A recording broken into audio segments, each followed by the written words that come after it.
అందరికీ నమస్కారం. నేను మీ హైమారెడ్డి. తెలంగాణ రాష్ట్రం వస్తే మా బతుకులు బాగుపడతాయి, మేము అనుకున్నవన్నీ కూడా నీళ్లు, నిధులు, నియామకాలు అన్నీ కూడా మాకు అందుతాయని తెలంగాణలో ఎంతోమంది కూడా ప్రాణత్యాగం చేసినటువంటి పరిస్థితి మనందరికీ తెలిసిందే. గత ప్రభుత్వమైనటువంటి బీఆర్ఎస్ ప్రభుత్వం మాయమాటలు చెప్పి నేను నీళ్ళిస్తా, నిధులిస్తా, నియామకాలు ఇస్తానని చెప్పి కేవలం వారి కుటుంబానికి మాత్రమే నిధులు, నియామకాలు, నీళ్లు అన్నట్టుగా చేసి తెలంగాణ రాష్ట్రాన్ని మొత్తం కూడా దోచుకొని అప్పుల పాలు చేసి వదిలేసినటువంటి పరిస్థితి తెలంగాణ రాష్ట్రానికి వస్తే ప్రజలందరూ కూడా ఆలోచించి గత ప్రభుత్వమైనటువంటి బీఆర్ఎస్ ప్రభుత్వం ఈ విధంగా చేసింది, మరి నెక్స్ట్ అయినా మేము ఎన్నుకునేటువంటి ప్రభుత్వం మా కోసం ఏదైనా చేస్తుందేమో అనే ఆలోచనతోని ఓట్లు వేసి గెలిపిస్తే ఇప్పుడున్నటువంటి తెలంగాణ రాష్ట్ర ప్రభుత్వం కాంగ్రెస్ ప్రభుత్వము 420 హామీలు, 6 గ్యారెంటీలు అని చెప్పి మాయమాటలు చెప్పి తెలంగాణ రాష్ట్ర ప్రజలందరినీ కూడా మభ్యపెట్టి ఈనాటి వరకు కూడా వాళ్ళు చెప్పినటువంటి ఏ ఒక్క హామీ కూడా నెరవేర్చకుండా కాలం వెలబుచ్చుతూ బీఆర్ఎస్ ప్రభుత్వం ఏ విధంగా అయితే అప్పులు చేసిందో అదే మార్గంలో ఈ కాంగ్రెస్ ప్రభుత్వం కూడా వెళ్తున్నటువంటి పరిస్థితి మనం గమనిస్తూ ఉన్నాం. అయితేనేమో తెలంగాణని అప్పులు చేయాలి, లేదంటేనేమో కమిషన్లు దొబ్బుకోవాలి,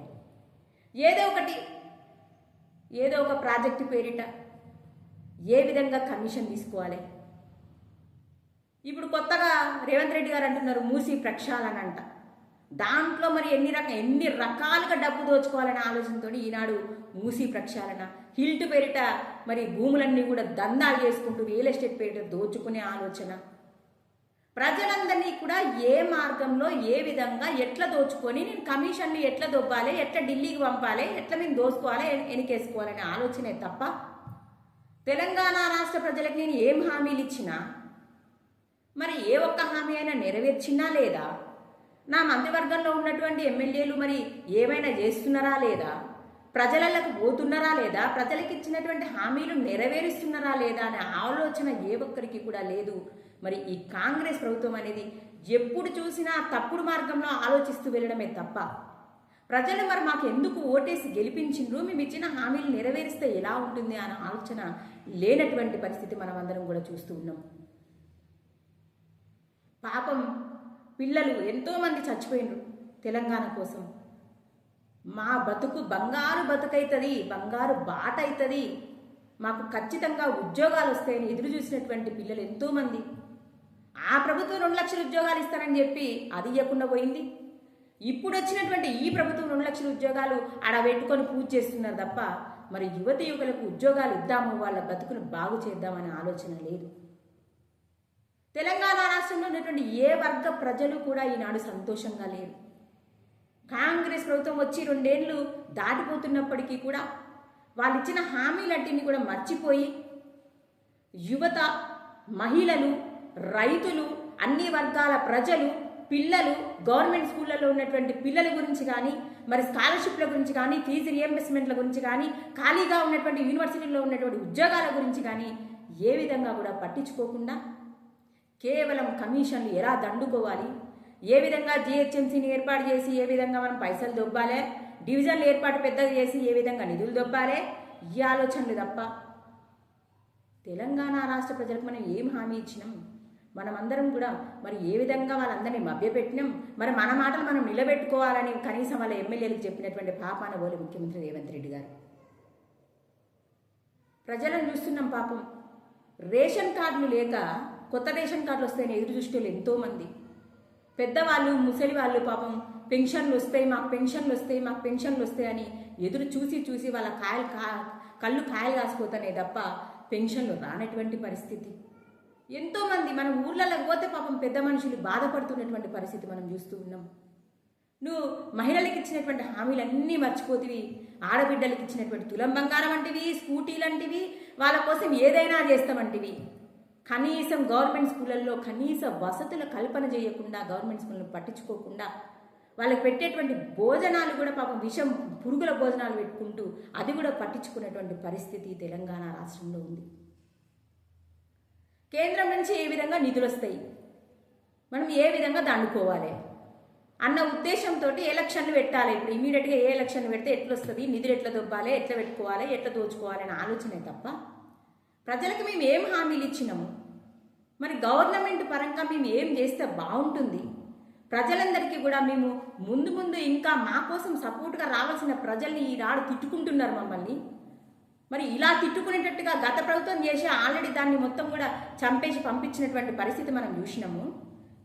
రేపు మా ప్రభుత్వాన్ని కూడా అలా చేసుకోవద్దనే ఆలోచన లేకుండా ఇంకా పైనుంచి భారతీయ జనతా పార్టీ మీద నిందలు వేస్తూ భారతీయ జనతా పార్టీ ఏం చేసింది అనుకుంటూ మాట్లాడుకుంటూ వెళ్ళబుచ్చేటువంటి ప్రభుత్వము ఈ యొక్క కాంగ్రెస్ ప్రభుత్వం.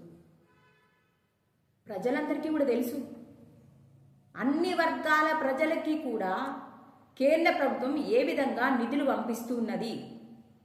ఈనాడు పల్లెటూర్లను తీసుకున్నట్లయితే సీసీ రోడ్లు కావచ్చు, శ్మశాన వాటికలు కావచ్చు, పల్లె ప్రకృతి వనాలు కావచ్చు, మరి స్ట్రీట్ లైట్లు కావచ్చు, ప్రతి ఒక్కటి కూడా ప్రజలకి ఉచిత గ్యాస్ కావచ్చు, ఉజ్వల యోజన కింద గ్యాస్ కావచ్చు, ఆడబిడ్డల కోసం సుకన్య సమృద్ధి యోజన పథకం కావచ్చు, మాతృవందన స్కీమ్ కావచ్చు, ఈ విధంగా చెప్పుకుంటూ పోతే ఒక మనిషి పుట్టుక నుండి చనిపోయేంత వరకు కూడా ఏ విధమైనటువంటి సంక్షేమ పథకాలను అందించాలని ఆలోచిస్తూ అందిస్తున్నటువంటి పార్టీ భారతీయ జనతా పార్టీ నరేంద్ర మోదీ గారు.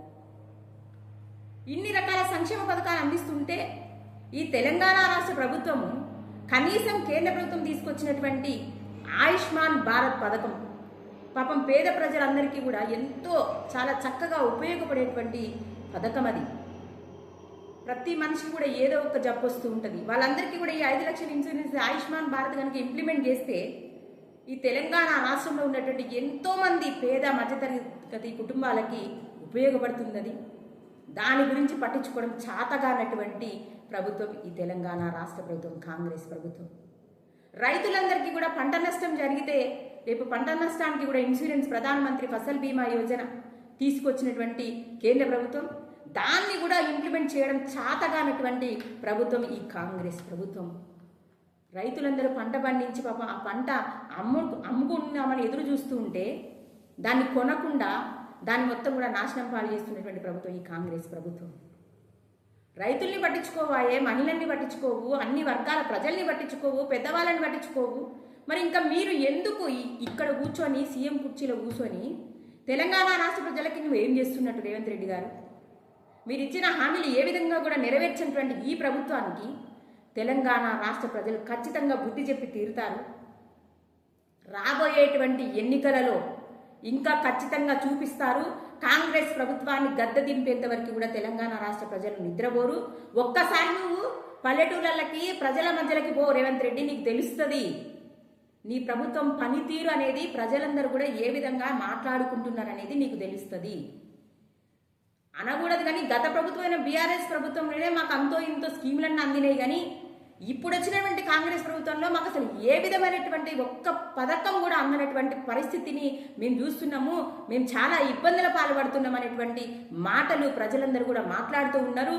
ఖబర్దార్ రేవంత్ రెడ్డి, నువ్వు ఇచ్చినటువంటి ప్రతి ఒక్క హామీని కూడా నెరవేర్చాల్సిన బాధ్యత మీకున్నది. మరి ప్రజలందరూ కూడా గమనిస్తూ ఉన్నారు. రాబోయేటువంటి కాలంలో భారతీయ జనతా పార్టీ ఖచ్చితంగా వచ్చి తీరుతుంది, మీ అందరికీ కూడా బుద్ధి చెప్పి తీరుతుందని తెలియజేస్తూ మరి భారత్ మాతాకి జై. అందరికీ నమస్కారం.